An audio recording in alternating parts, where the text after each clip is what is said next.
This week at Interior, Secretary Jewell in Charm City this week, joining local, state, and federal officials in announcing the selection of Baltimore as one of the 50 cities taking part in the Department of the Interior's Youth Initiative, an ambitious program aimed at connecting a new generation to the great outdoors by inspiring millions of young people to play, learn, serve, and work on the nation's public lands. If your summers are spent on a hot sidewalk and you don't recognize that there is a broader world around you because there aren't trees covering your sidewalk and there aren't parks in your neighborhood and you don't feel welcome or safe in the outdoors, then those parks are not enjoyed by the people for whom they're intended, which is everybody. I believe as we move forward, we are going to be a beacon of light to show our country what happens when a community comes together.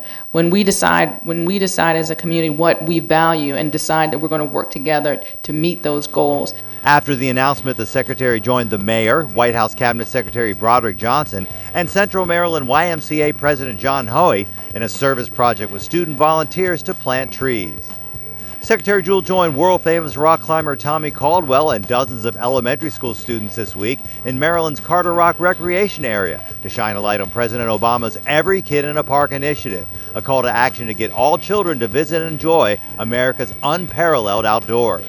Secretary Jewell joining National Park Service Director Jonathan Jarvis this week to announce 10 new national recreation trails. Those trails add more than 150 miles to the National Trail System. Saturday, June 6th is National Trails Day. Find out more at DOI.gov.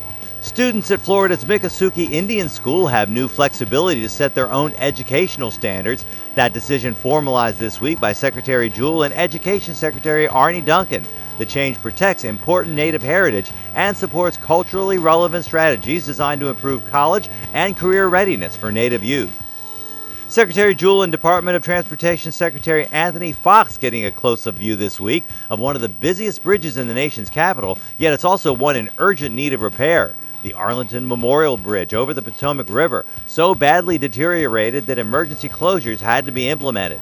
Secretary Jewell pointing to this as one example of crumbling infrastructure that could be addressed in a long-term surface transportation bill before Congress.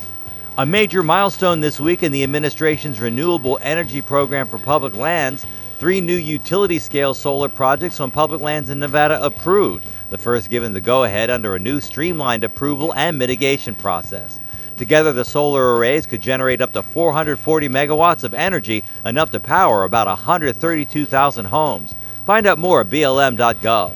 That's This Week at Interior.